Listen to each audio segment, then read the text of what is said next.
40장 34절로 38절입니다. 그 주보에 타입 5가 됐습니다. 4장이 아니라 40장 34절로 38절의 말씀입니다. 여러분, 하나님이 나와 함께 계실 때라는 제목도 있고, 하나님을 한번 꼭 만나보세요. 어떤 타이틀이라도 여러분이 원하시는 타이틀을 취하시길 바랍니다. 출애굽기 40장 34절로 38절의 말씀 같이 한번 읽도록 하겠습니다. 여러분, 성경책 한번 여시죠. 혹시 성경책이 팝비 나오신이라고 성경책을 잊어버리신 분은 스크린을 참조하셔서 저와 함께 번갈아 가면서 읽으시면 좋겠습니다.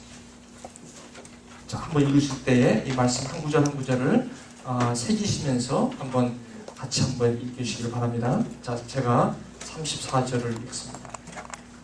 준비되셨죠? 네. 그 후에 구름이 회막에 덮이고 여호와의 영광이 성막에 충만하며 모세가 회막에 들어갈 수 없었으니 구름이 회막에 덮이고 여호와의 영광이 성막에 충만하였으며, 구름이 성막 위에서 떠오를 때에는 이스라엘 자손이 그 모든 행하는 길에 앞으로 발행하였고, 구름이 떠오르지 않을 때에는 떠오를 날까지 발행하지 아니하였으며.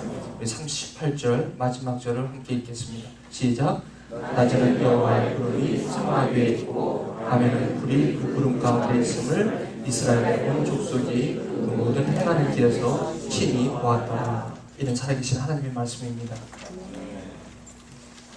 아멘이죠? 잠깐 기도하시고 하나님 말씀 증거합니다. 살아계신 아버지 하나님, 감사합니다. 오늘 예배를 받아주시기를 원합니다. 예배는 하나님을 기쁘게 하는 거라고 하셨습니다.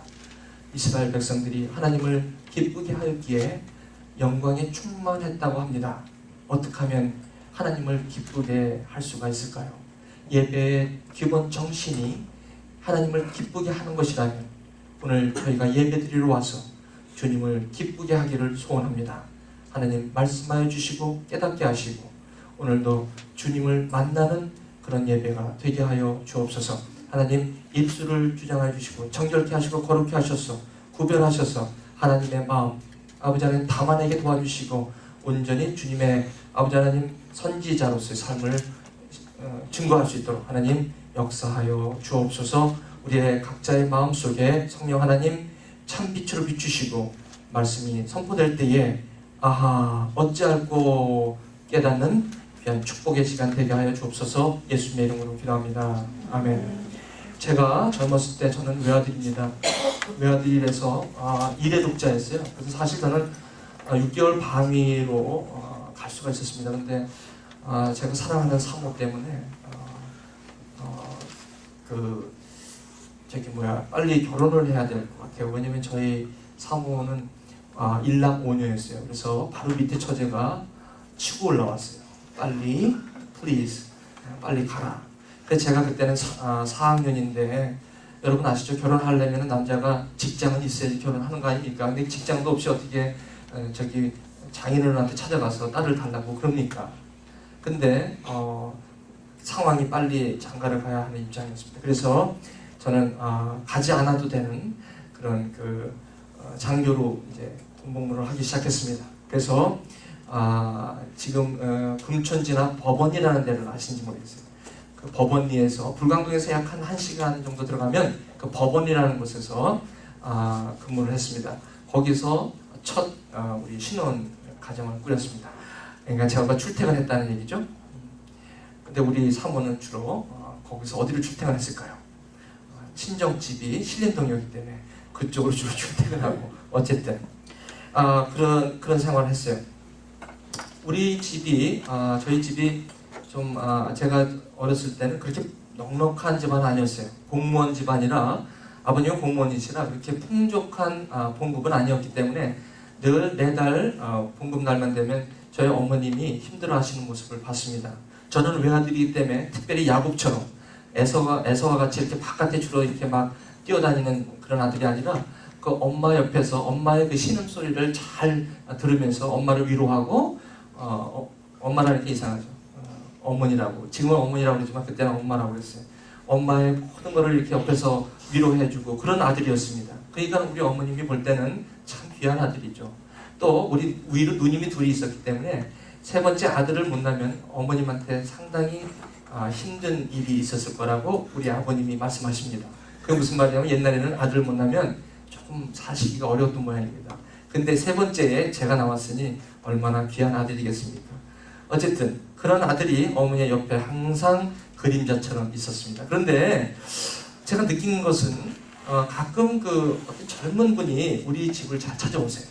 어머님은 그 인기가 있는 분이었어요. 주위에서도 그렇고 어디 모임에 가서도 항상 분위기를 띄우는 그런 역할을 하신 분이 저희 어머님이세요. 어디 가든지 재밌어요. 코미디언이라고 얘기를 할 정도로 그런 어머님인데 어떤 그 우리 먼 친척이라고 하면서 젊은 분이 찾아왔어요. 오면서 그분이 뭐라고 하시냐면 이렇게 얘기합니다. 아주머니라고 불러요. 아주머님 그러면서 제가 이 비즈니스를 하는데 그 당시에 1억이면 굉장히 큰 돈이거든요. 지금은 10억이라 봐야 얼마가 뭐 전세나 집 겨우 한 채 사지 않습니까? 근데 그때는 1억만 해도 굉장히 큰 돈이었어요. 근데 그분이 하는 말에 입에서 나오는 말이 뭐냐면 아주머니 내가 이번에 비즈니스가 잘 돼서 1억 5천짜리가 터질 것 같습니다. 2억이 터질 것 같습니다. 이런 얘기를 해요.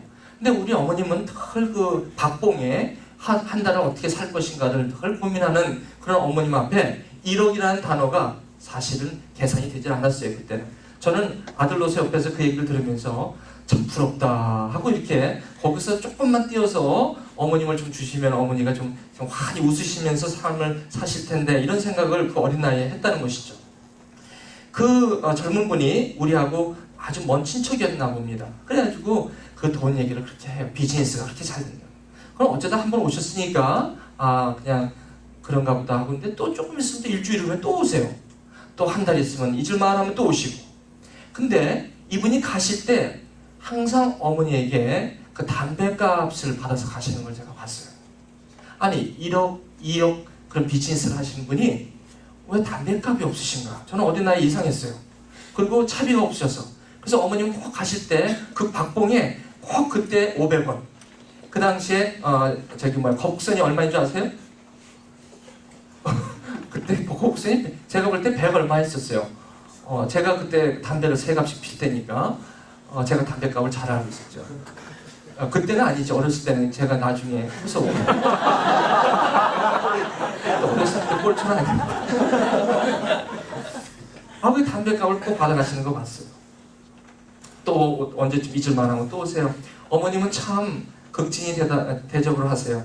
그렇게 싫은 소리 하러 오는 그 젊은 분에게 그냥 박대하지 않으시고 없는 그 살림에 끝까지 잘 섬기시고 잘 그 정신도 잘 대접하는 그런 어머님이었습니다.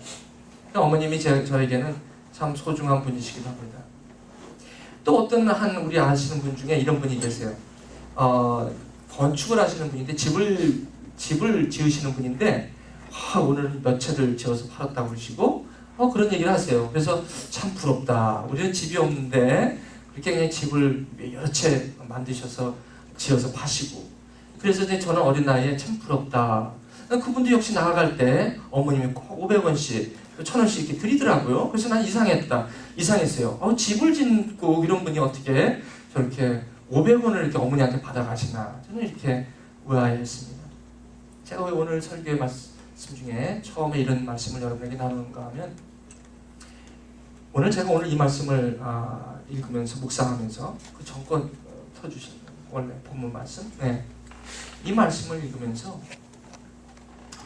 제가 그런 생각이 났어요.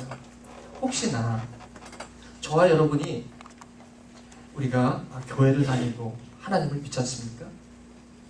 그래서 어디 가면 하나님 얘기 많이 하고 마치 하나님을 예수 그리스도 얘기 나오면 입에 거품이 불 정도로 그렇게 마치 그분이 2천만 원, 3천만 원짜리 비즈니스를 한다고 얘기하는 것처럼 저와 여러분이 하나님의 얘기할 때 또 예수님의 얘기할 때 그렇게 아마 엄청나게 아주 그냥 강하게 그렇게 얘기를 하는데 정작 저에게는 하나님이 없을 수도 있다는 그런 생각이 들었습니다.